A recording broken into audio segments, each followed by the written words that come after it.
Bonjour la famille bénie de Dieu, joyeuse Pâques et à très bientôt.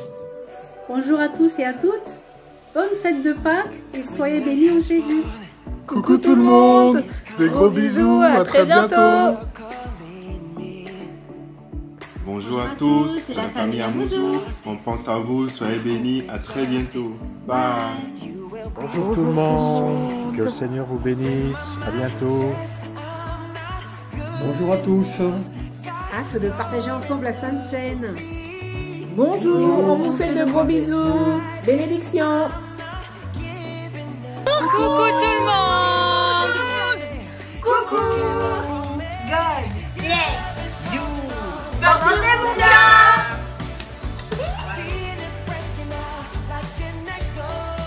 Coucou, joyeuse Pâques à tous. Coucou à tous.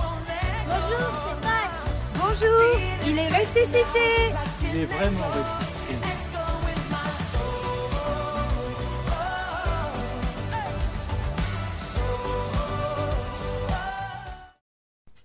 Bonjour à tous, très heureux de vous rejoindre aujourd'hui pour cette vidéo dans le projet des fêtes de Pâques. En tout cas, je vous souhaite les uns et les autres de vivre des moments précieux au sein de votre famille à travers ce confinement qui est quelque chose qui n'est pas toujours simple à vivre, mais nous espérons que tout se passe bien pour vous tous.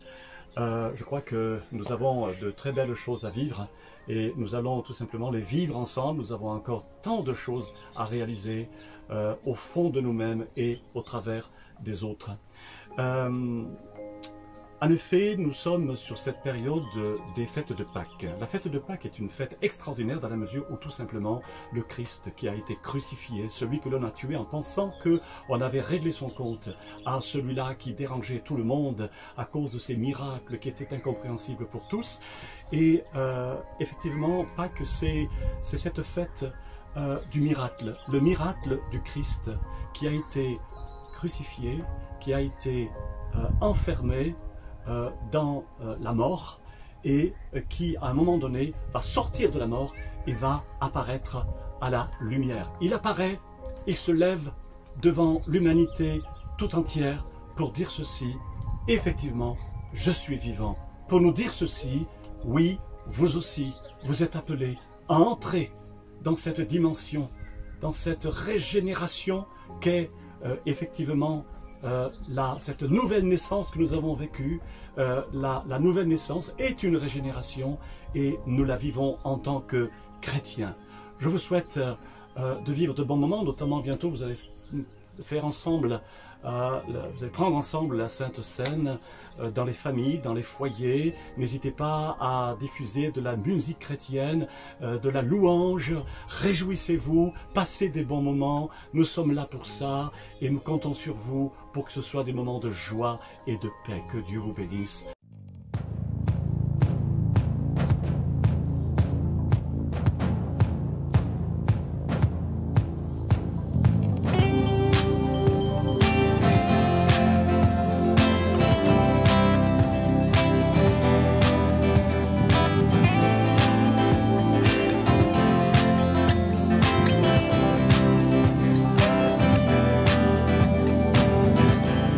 Amour parfait, tu t'es donné à la croix pour tout effacer de mes péchés. Tu t'es chargé sur le bois. C'est par ta grâce seule que je suis pardonné. C'est par ta grâce seule que tu m'as racheté. Oh, oh, merci pour la croix, ton amour pour moi. Oh, oh, ta grâce ne faillit pas.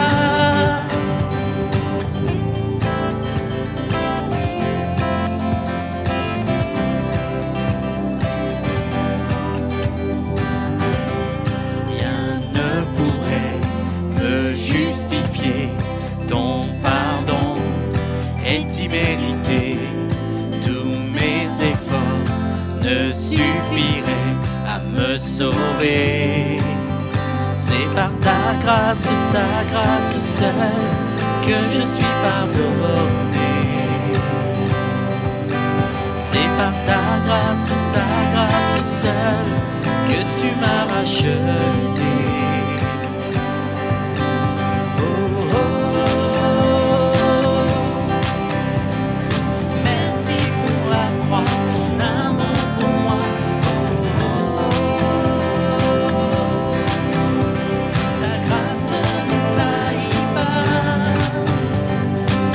Ta grâce justifie, ta grâce m'affranchit, ta grâce purifie, ta grâce m'offre la vie, ta grâce m'a sauvé, ta grâce a pardonné, ta grâce m'a comblé, ta grâce m'a libéré, ta grâce justifie, ta grâce m'affranchit, ta grâce purifie, ta grâce m'offre la vie, ta grâce m'a sauvé, ta grâce a pardonné, ta grâce m'a comblé, ta grâce m'a libéré, ta grâce justifie, ta grâce m'affranchit, ta grâce purifie, ta grâce m'offre la vie, ta grâce m'a sauvé, ta grâce a pardonné, ta grâce m'a comblé, ta grâce m'a libéré. Merci pour la croix, ton amour pour moi. Oh, oh, oh. Ta grâce ne faillit pas. Oh, oh, oh. Merci pour la croix, ton amour pour moi. Oh, oh, oh. Ta grâce ne faillit pas.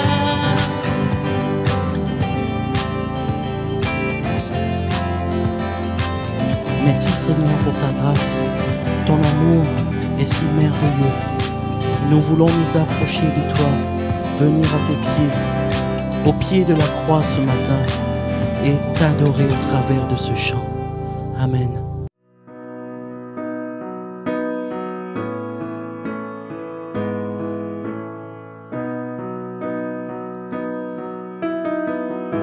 Seigneur, tu me cherches, tu me connais, et si je t'oublie, je sais que tu m'aimes. Ta sainte présence, elle m'environne.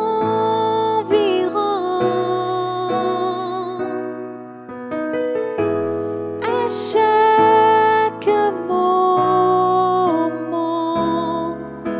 je sais que tu m'aimes.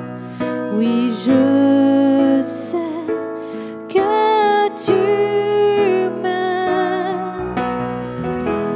À la croix je me prosterne, où ton sang coula pour moi. Aucun amour n'est plus grand. Tu as gagné sur la mort, ta gloire remplit les lieux très hauts. Rien ne peut nous séparer.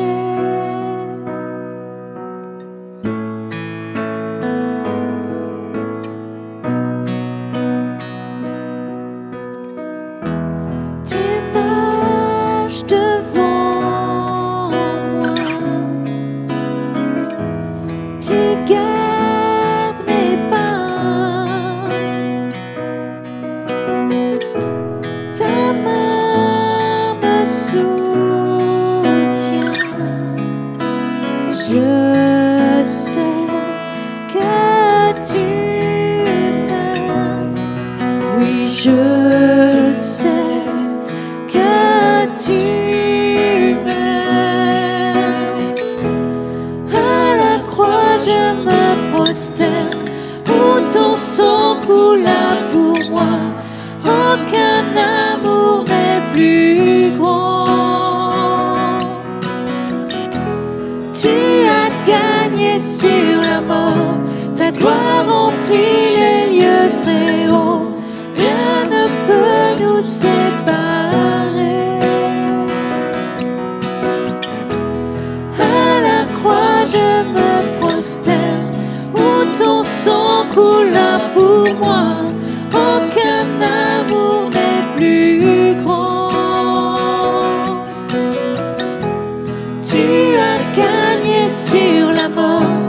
gloire remplit les lieux très hauts.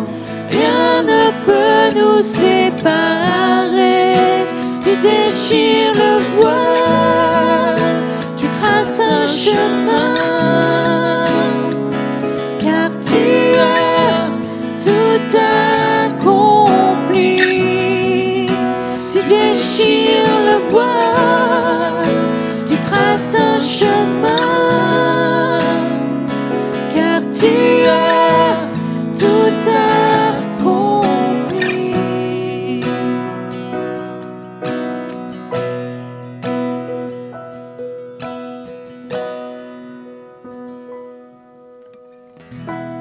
À la croix je me prosterne, où ton sang coula pour moi. Aucun amour n'est plus grand. Tu as gagné sur la mort, ta gloire remplit les lieux très hauts. Rien ne peut nous séparer.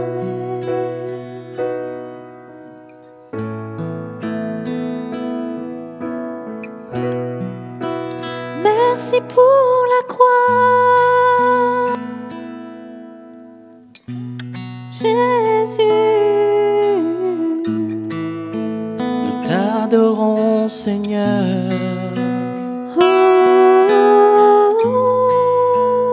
Tu es tout pour moi. Nous te louons.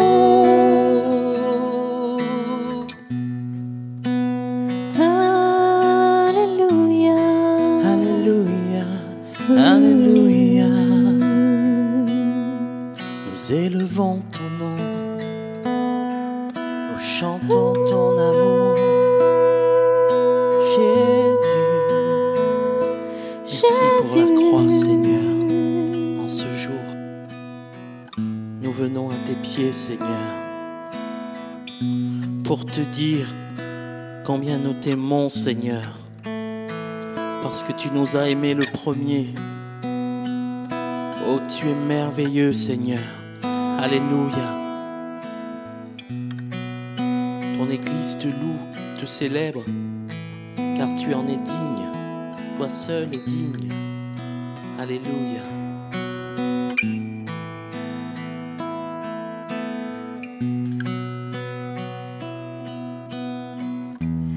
À la croix je me prosterne, où ton sang coula pour moi.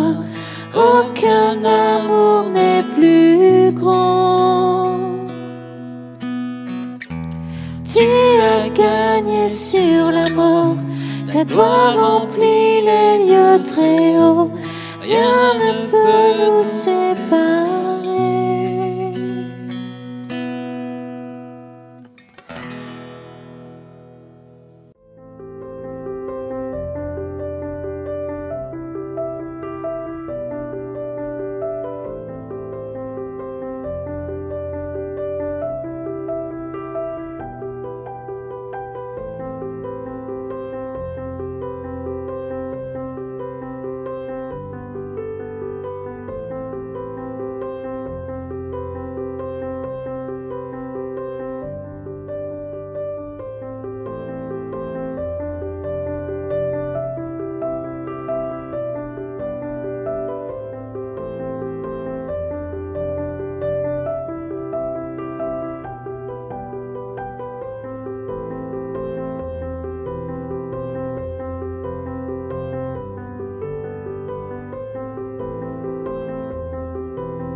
Bonjour à tous, j'espère que vous allez bien. C'est tellement une joie de pouvoir débuter notre premier culte en ligne avec vous en ce dimanche de Pâques.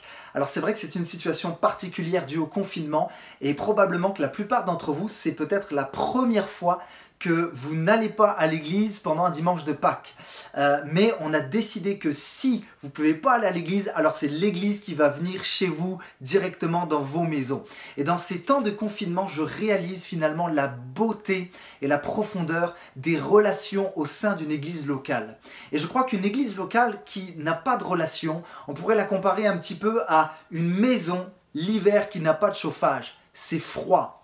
Mais quelle joie de savoir que les chrétiens de l'église Parole de Vie prennent soin les uns des autres. Il y a des appels téléphoniques, nous pouvons prier les uns pour les autres, nous gardons cette communion fraternelle. Et finalement, au sein de cette situation, il y a quelque chose de paradoxal. C'est vrai que nous sommes éloignés physiquement, mais paradoxalement, nous sommes rapprochés. Il y a un rapprochement de cœur. Et quelle joie de savoir cela. En tout cas, sachez que nous vous aimons et nous avons hâte de pouvoir nous retrouver physiquement pour célébrer le Roi des Rois ensemble. Mais en attendant, j'aimerais vous partager, alors derrière cette caméra, le plus beau de tous les messages qui puissent exister sur cette terre, c'est la résurrection de Jésus-Christ. Mais avant cela, j'aimerais vous poser cette question. Savez-vous qu'il existe une différence entre la Pâque, P-A-Q-U-E, et Pâques, P-A-Q-U-E-S? On pourrait facilement confondre les deux mots, ce sont des homonymes. Les homonymes, ce sont des mots qui sont phonétiquement identiques, mais qui ont un sens différent. Mais il y a un lien qui est très fort entre la Pâque et Pâques. Ce lien, finalement, c'est que la Pâque évoque la mort sacrificielle de Jésus. Et l'apôtre Paul, dans ses épîtres, nous le rappellera lorsqu'il dira que Christ est notre agneau pascal et qu'il a été sacrifié. Mais Pâques va signaler la victoire de notre Sauveur sur la mort. Et c'est de cela que j'aimerais vous parler. Nous croyons et je crois fermement que Jésus n'est pas resté dans le tombeau, mais qu'il est ressuscité.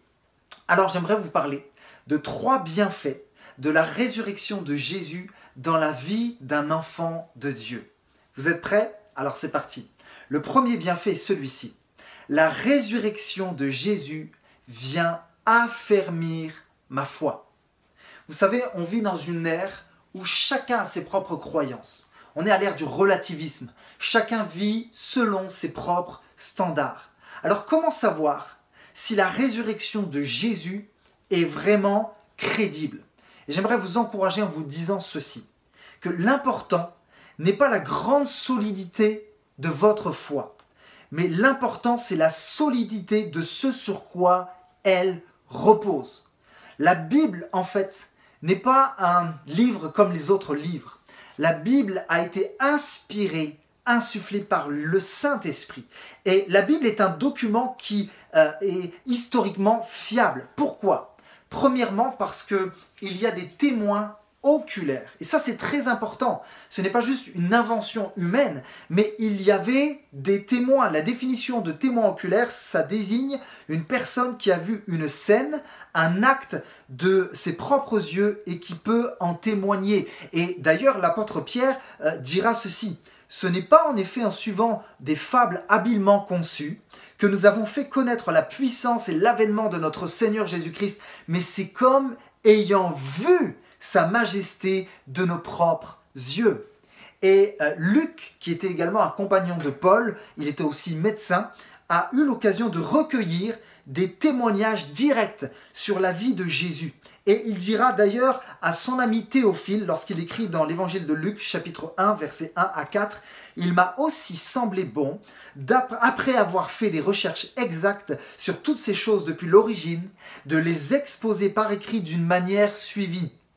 Excellent Théophile, afin que tu reconnaisses la certitude des enseignements que tu as reçus. » La Bible est un document historique fiable parce qu'il y a des témoins oculaires. La Bible est également fiable parce qu'il y a des prophéties messianiques. L'Ancien Testament est écrit à peu près sur une période d'au moins 1500 ans.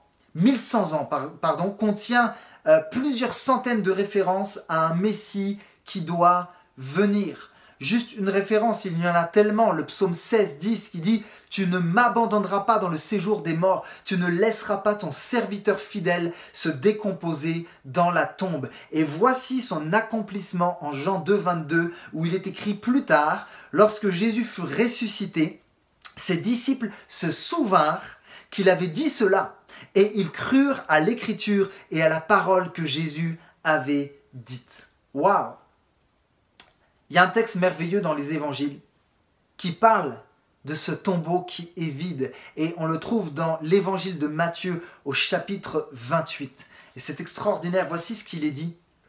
Alors que des femmes vont s'approcher du tombeau, il va se passer un événement incroyable. Et voici ce que la Bible dit. Soudain, il y a eu un grand tremblement de terre, car un ange du Seigneur descendit du ciel, vint rouler la pierre et s'assit dessus. Il avait l'aspect de l'éclair et son vêtement était blanc comme la neige. Les gardes tremblèrent de peur et devinrent comme morts. Mais l'ange prit la parole et dit aux femmes, « Quant à vous, n'ayez pas peur, car je sais que vous cherchez Jésus, celui qui a été crucifié. Mais il n'est pas ici, car il est ressuscité. Comme il l'avait dit, venez voir l'endroit où le Seigneur était couché et allez vite dire à ses disciples qu'il est ressuscité. Il vous précède en Galilée, c'est là que vous le verrez. » Que quelqu'un derrière son écran dise Amen, parce que c'est la plus belle de toutes les nouvelles. Alors j'aimerais vous partager quelques éléments que nous devons prendre en compte concernant la résurrection de Christ. Beaucoup d'historiens sérieux disent effectivement que Jésus a existé et qu'il a même été crucifié et mis dans un tombeau. Mais là où les historiens ont plus de mal, c'est à croire dans la résurrection de Christ. Parce que oui, c'est un événement miraculeux et que ça dépasse certes l'entendement humain, mais il y a quand même des aspects à prendre en compte que j'aimerais vous partager pour votre foi. J'espère que ça va vous affermir, vous encourager en tout cas. Premier élément à prendre en compte, c'est que effectivement le tombeau est vide et que ce soit les Juifs comme les Romains, personne n'a pu trouver la dépouille de Jésus après sa résurrection. Donc ça, c'est à prendre en compte. Un autre élément important, c'est le témoignage des femmes. Pourquoi ? Parce qu'il faut savoir que le témoignage d'une femme à l'époque, malheureusement, n'avait aucune valeur. Et selon l'historien d'ailleurs juif Flavius Joseph, elle n'avait même pas le droit de témoigner dans une cour de justice. Alors je me suis posé la question, mais si on voulait inventer une histoire de toute pièce à cette époque et dans ce contexte, on n'aurait jamais dit dans les évangiles que c'est des femmes qui ont vu en premier que le tombeau était vide. Ça n'aurait pas de sens, ça ne serait pas crédible, ça serait comme se tirer une balle dans le pied. Mais parce que ça s'est réellement passé, alors on a cité les faits, tout simplement. Maintenant, troisième élément, les apparitions post-résurrection. Le Nouveau Testament parle des apparitions de Jésus après sa résurrection. Donc il y en a 5 le jour de Pâques, et les 5 autres au cours des 40 jours suivants qui ont mené l'ascension de Jésus. On peut voir que Jésus est apparu à différents moments de la journée, à la fois à Jérusalem mais aussi en Galilée, en public comme en privé, à des femmes comme à des hommes, à des personnes seules, à 2 disciples, à des tout petits groupes et finalement à une grande assemblée de 500 personnes. Il y a bien sûr des gens qui critiquent cela, mais voici la réponse à ceux qui critiquent que toutes ces histoires sont des fabulations et ce sont des histoires simplement inventées.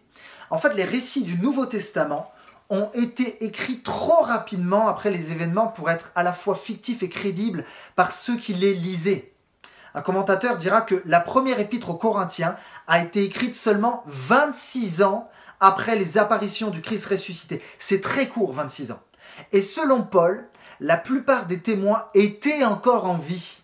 N'importe quel croyant de Corinthe pouvait vérifier par lui-même les affirmations de Paul. Un autre élément à prendre en compte, les disciples qui étaient peureux, rappelez-vous, lorsque les gardes sont arrivés dans le jardin de Gethsémanée pour prendre Jésus, pour arrêter Jésus, les disciples se sont enfuis, ils se sont échappé parce qu'ils ont pris peur. Alors, comment se fait-il que les disciples vont passer de personnes peureuses à des hommes qui vont être prêts à mourir pour la cause de Jésus-Christ? Qui serait prêt, ça c'est la question, à mourir pour quelque chose de faux? Waouh! Un autre élément à prendre en compte, c'est l'explosion de l'Église après la résurrection. Luke Johnson, qui est un érudit du Nouveau Testament à l'université Emory, a dit d'un ton songeur, il faut une sorte d'expérience puissante et transformatrice pour produire le genre de mouvement que le christianisme primitif constituait. N.T. Wright, éminent érudit britannique, a conclu ce qui suit. Voilà pourquoi, en tant qu'historien, je ne peux expliquer la montée du christianisme primitif sans la résurrection de Jésus, laissant un tombeau vide derrière lui. Mes amis, ce sont quelques preuves que je vous ai donné, quelques éléments. Je ne voudrais pas trop développer, mais il y a donc des bonnes raisons de croire que la résurrection de Christ est quelque chose d'authentique, quelque chose de valable. Et d'ailleurs, Paul dira ceci, c'est tellement un texte que je chéris dans mon cœur. Il dira, si Christ n'est pas ressuscité, notre prédication est vaine. Une autre version dira, si Christ n'est pas ressuscité, notre prédication est sans contenu.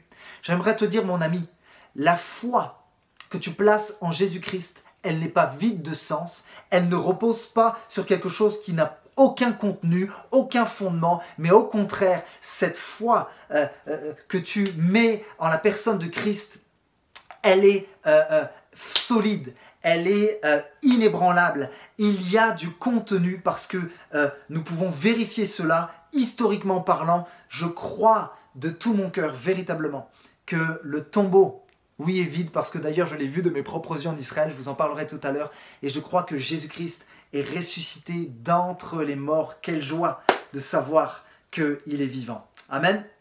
Alors, le premier point était celui-ci. La résurrection de Christ vient affermir ma foi. Ma foi n'est pas fondée sur n'importe quoi. Deuxièmement, la puissance de sa résurrection agit dans ma vie. L'épître aux Romains, au chapitre 6, à partir du verset 3, dira ceci. Ignorez-vous que nous tous, qui avons été baptisés en Jésus-Christ, c'est en sa mort que nous avons été baptisés.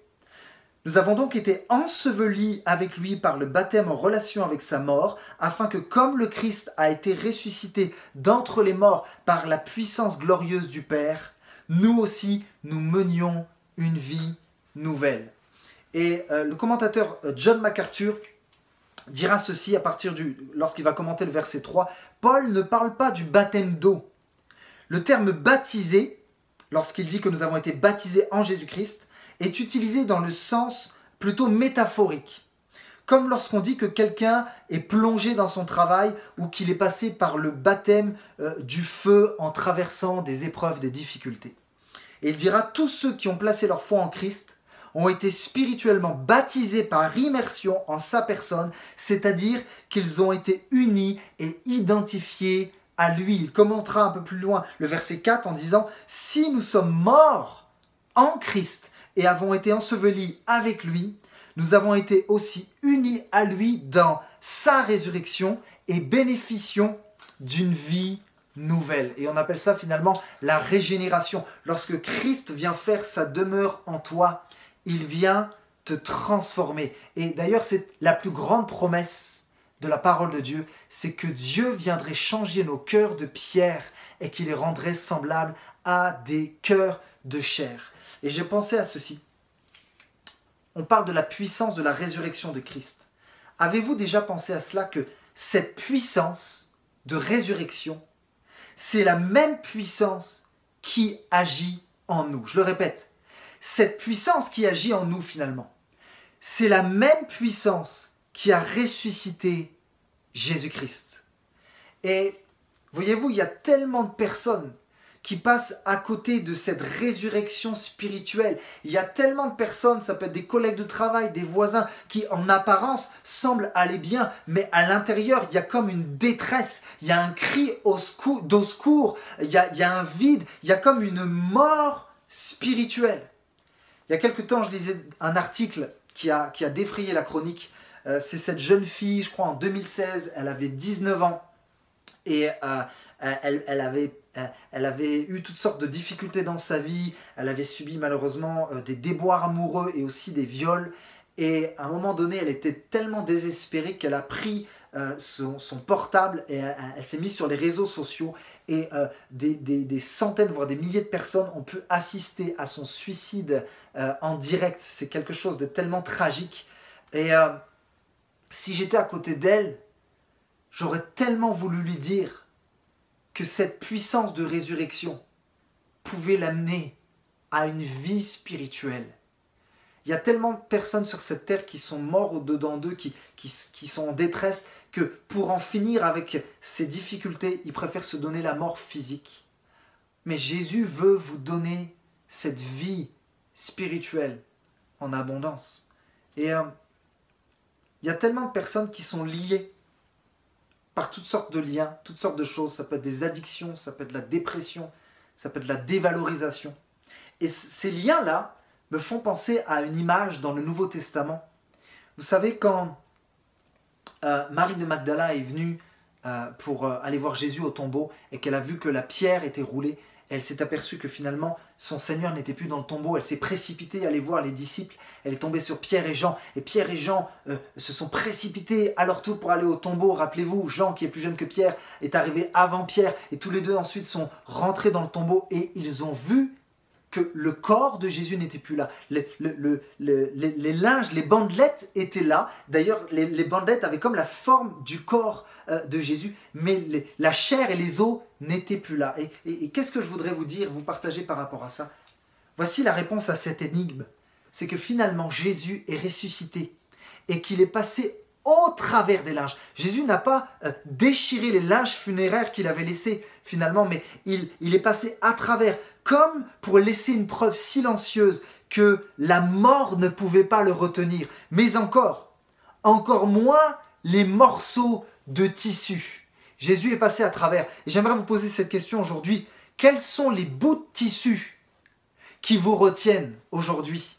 Quels sont les bouts de tissu qui vous emprisonnent? Vos morceaux de tissu, est-ce que c'est la peur, la condamnation, la déception? J'aimerais vous dire ceci, peut-être que vous essayez de vous débattre depuis des années parce que vous luttez avec l'alcoolisme, vous luttez avec la drogue, vous luttez avec toutes sortes de choses qui vous font du mal et qui font du mal à vos proches. Il y a tellement de personnes qui essaient de s'en sortir en mettant de l'argent sur la table, en essayant toutes sortes d'expériences, mais il y a toujours ce vide, il y a toujours ce bandage qui les lie. Mais j'aimerais vous dire qu'il y a une solution.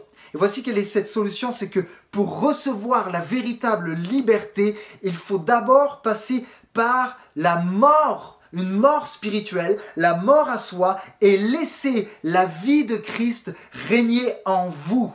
Rappelez-vous ceci, Christ a été enseveli, on a mis un bandage autour de lui, il est mort, mais ensuite il est ressuscité et il est passé à travers les bandages, pour passer à travers vos épreuves, pour passer à travers vos addictions, pour passer à travers ce bandage qui vous lie, il vous faut mourir avec Christ et ressusciter avec lui. Et je peux vous assurer une chose, c'est qu'il y a assez de puissance dans la personne de Christ pour vous donner la vie en abondance, pour briser vos liens, pour briser vos chaînes et pour vous donner une joie peut-être que vous n'avez jamais connue auparavant. C'est ce qu'un homme en prison a vécu. Mon père est pasteur, mais il a été aussi aumônier de prison et il visitait toutes sortes de gars en prison qui avaient fait toutes sortes de bêtises.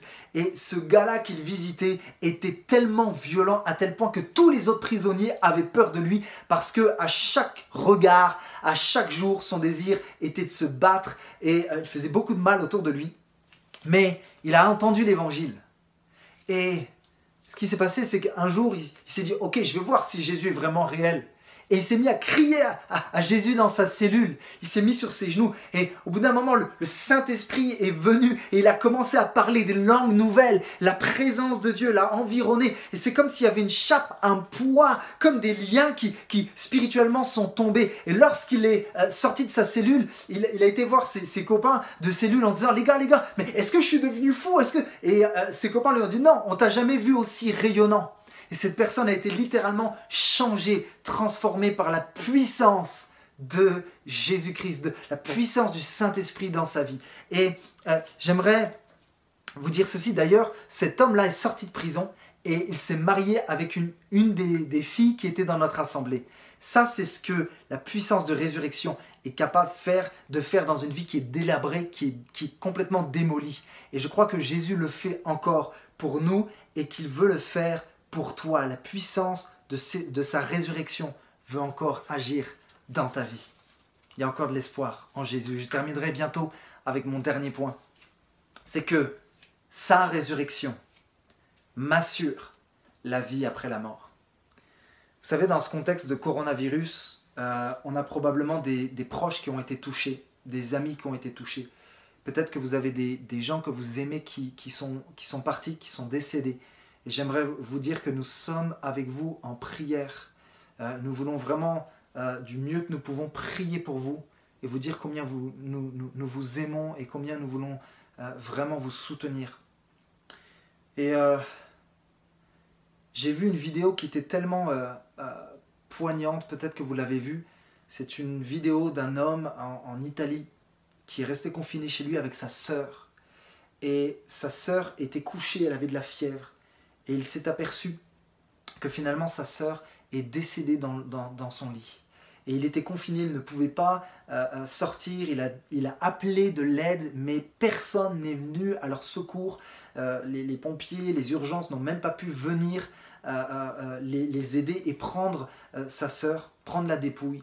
Et il s'est filmé avec son téléphone et c'était tellement poignant. Et il était en larmes, disant, regardez, personne n'est venu à notre secours et ma sœur est décédée, ma sœur est morte. Et il a filmé carrément sa sœur qui était dans le lit. Et j'aimerais vous dire ceci, la mort c'est quelque chose de triste, la mort c'est quelque chose qui amène des larmes, mais la mort c'est quelque chose aussi qui amène de la peur et de l'angoisse chez beaucoup de personnes. Même les personnes les plus aisées sur cette terre sont parfois pris d'anxiété juste à l'idée de mourir. Certains croient qu'après la mort c'est le néant et qu'il n'y aura plus rien, et certains sont saisis par la peur. Et d'ailleurs j'ai lu un article d'une psychologue clinicienne à Paris qui s'appelle Joanna Rosenblum, et voici ce qu'elle va dire. Vivre dans un contexte d'épidémie n'est évidemment pas neutre d'un point de vue psychique, pose d'emblée Joanna Rosenblum, psychologue clinicienne. Une épidémie mondiale est un événement traumatogène, que l'on soit directement concerné ou plus à distance. Cela nous confronte directement à la mort, ou du moins à une menace de mort. Ce genre d'événement peut générer une forte charge émotionnelle très difficile à contrôler, pouvant avoir de nombreuses répercussions sur le plan psychologique. Fatigue émotionnelle, troubles du sommeil, préoccupations permanentes concernant l'avenir, peur des autres, altération du jugement, troubles de l'humeur, tendance à l'hypocondrie, c'est cette batterie de répercussions psychologiques que nous retrouvons depuis le début de l'épidémie du Covid-19. Cette situation épidémique peut affecter la santé mentale, qu'elle dira, de tout le monde d'une certaine manière. Je ne sais pas comment vous vivez cette situation. Je ne sais pas si vous avez été atteint, ou si vous avez des symptômes. Je ne sais pas si vous avez des angoisses ou des craintes. Mais j'aimerais vous annoncer cette bonne nouvelle. Elle est dans les évangiles et c'est Jésus qui le dira lui-même. Vous savez, à un moment, Jésus va perdre un très bon ami qui s'appelle Lazare. Et les sœurs de Lazare vont voir Jésus et elles sont complètement déboussolées dans une grande tristesse parce que leur frère est décédé. Et Jésus, je peux imaginer la scène, va venir avec cette force, mais en même temps cette paix, et va poser probablement un regard plein d'amour et de bienveillance sur les sœurs de Lazare. Et il dira cette déclaration tellement incroyable. Je suis la résurrection et la vie.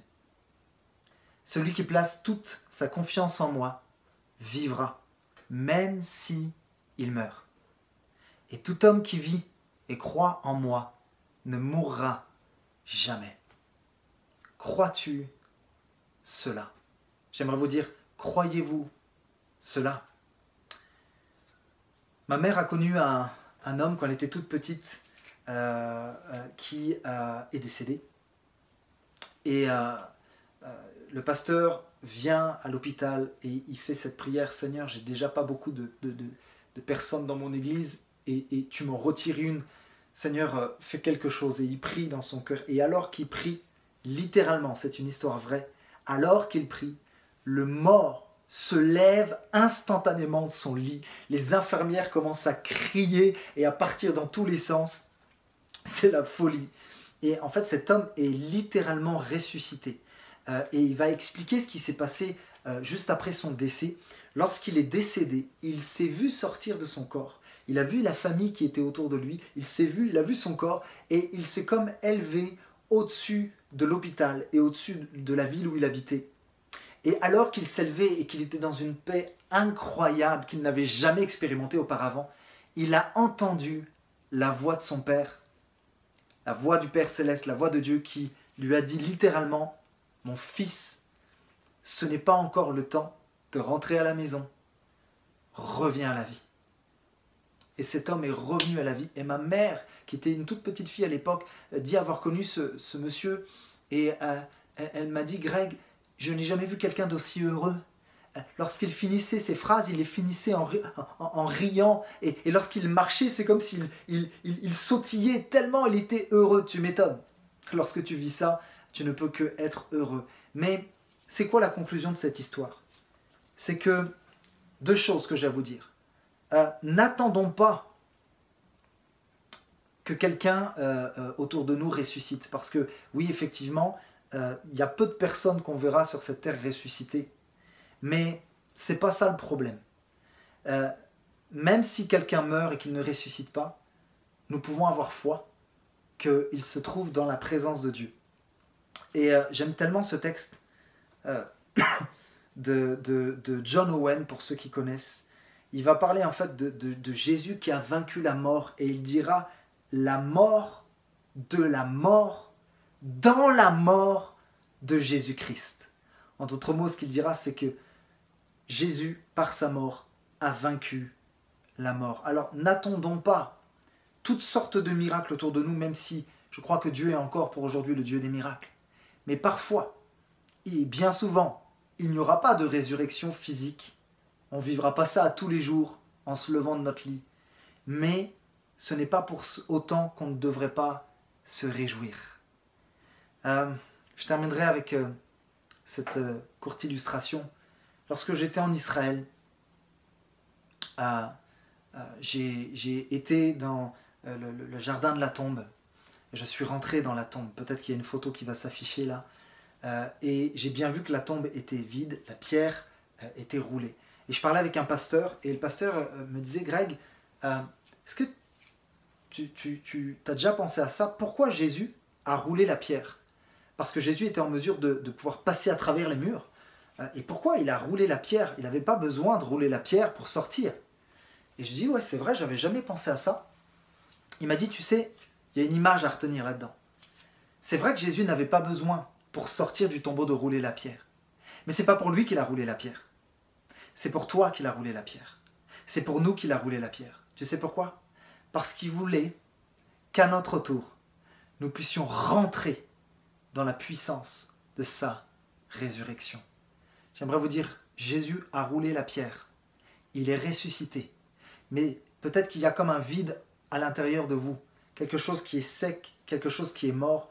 J'aimerais vous dire, la puissance de sa résurrection, elle est encore valable pour aujourd'hui et vous pouvez la vivre. Peut-être que vous avez peur de la mort, mais j'aimerais vous dire, comme l'apôtre Paul a dit, la mort m'est un gain.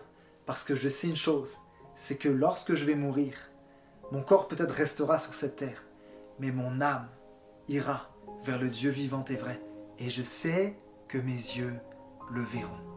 Alors on pourra récapituler ces 3 points sur l'importance, sur les bienfaits de la résurrection de Christ dans la vie des enfants de Dieu. Premièrement, la résurrection de Jésus vient affermir notre foi. Deuxièmement, la puissance de sa résurrection agit dans ma vie. Et troisièmement, la résurrection de Jésus m'assure la vie après la mort.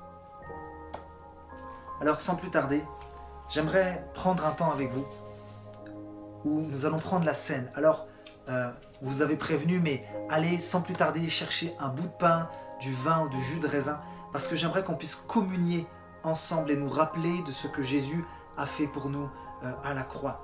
Vous savez, Jésus a institué la scène le soir avant sa crucifixion. Il a demandé à ses disciples de perpétuer le souvenir de son œuvre à la croix par un double geste. Le premier, c'est le partage du pain qui représente son corps, et le deuxième, c'est le vin qui représente son sang. Et j'aimerais, sans plus tarder, lire un texte des Écritures à ce propos.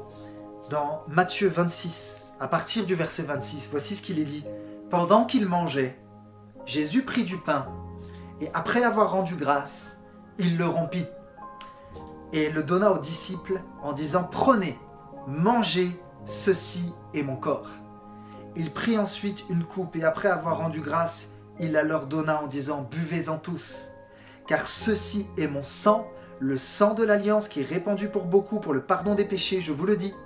Je ne boirai plus désormais de ce fruit de la vigne jusqu'au jour où j'en boirai de nouveau avec vous dans le royaume de mon Père. » Alors, moi j'ai ma petite coupe qui est là, je l'ai ramenée dans mon bureau, et j'ai le pain qui est ici.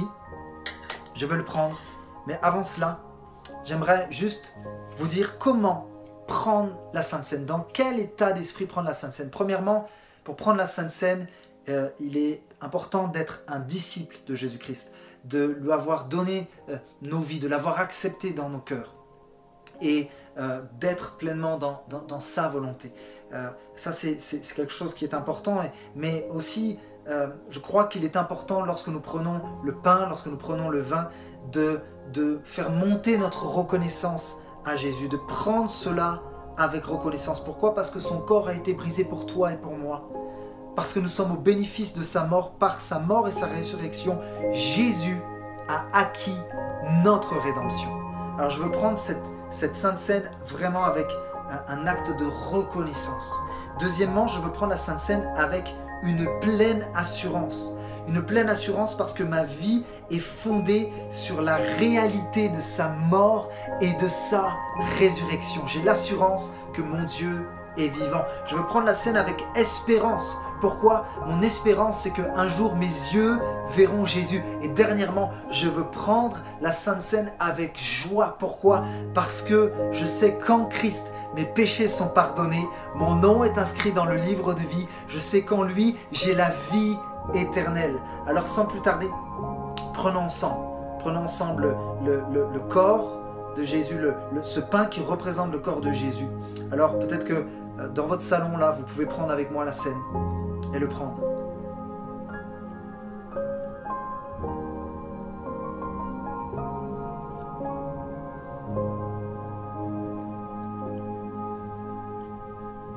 En souvenir de ce qu'il a fait également, prendre la coupe et boire en souvenir de son sang qui a coulé pour nous.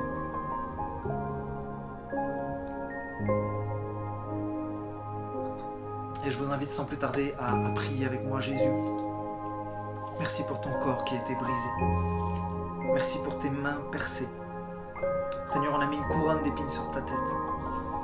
Tu as subi toutes sortes d'injustices, de rejets, de crachats, de moqueries. Mais tu l'as fait, Seigneur, par amour pour nous. Et lorsque tu as porté ta croix, Seigneur, tu nous voyais, Seigneur. Tu voyais tous ces millions et ces milliards d'êtres humains qui allaient recevoir, à travers ce que tu as fait à la croix, la vie éternelle, la vie en abondance. Seigneur, merci d'avoir été jusqu'au bout. Merci parce que tu n'es pas resté dans le tombeau. Merci parce que tu es ressuscité. Merci Seigneur mon Dieu, parce que dès à présent nous pouvons rentrer en relation, en communion sur cette terre avec toi, parce que le voile a été déchiré, parce que Jésus, tu es le chemin qui nous mène au Père. Merci parce qu'un jour nos yeux te verront. À toi toute la gloire, l'honneur et la louange. Nous t'aimons Jésus. Amen. Que le Seigneur vous bénisse.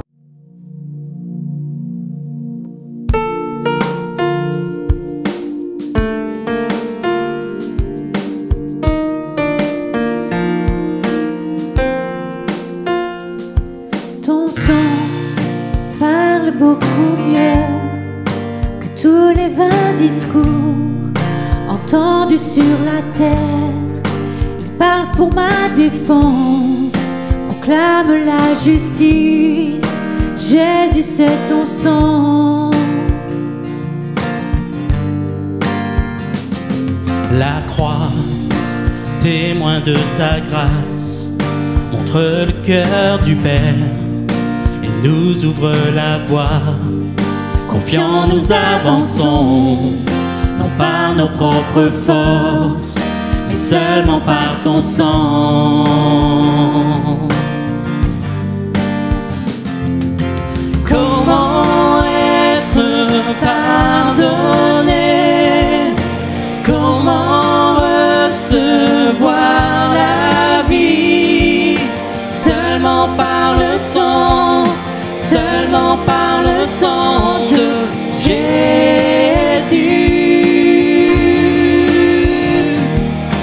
Comment être purifié, reçu comme ami de Dieu?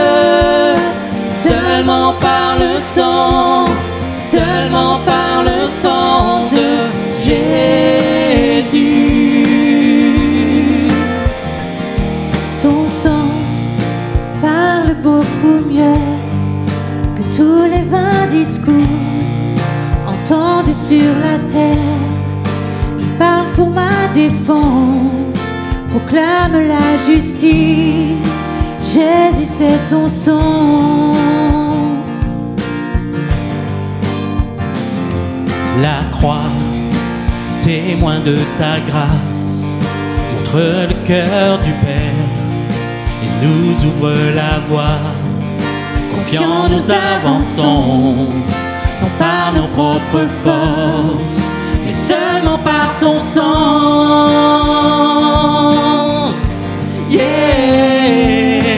Comment être pardonné? Comment recevoir la vie? Seulement par le sang, seulement par le sang de Jésus.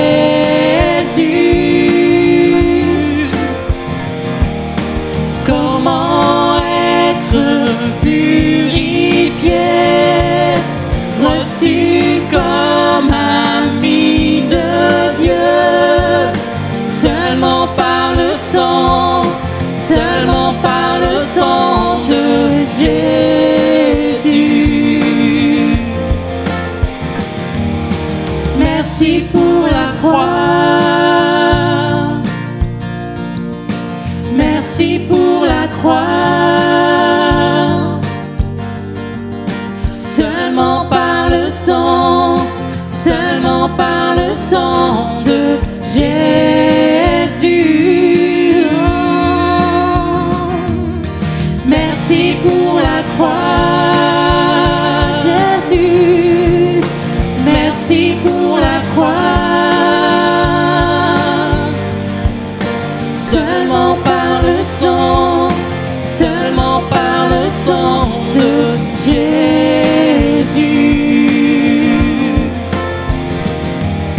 Seulement par le sang, seulement par le sang de Jésus.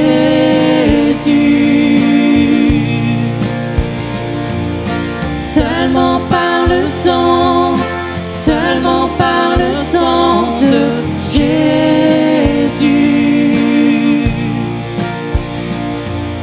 Seulement par le sang, seulement par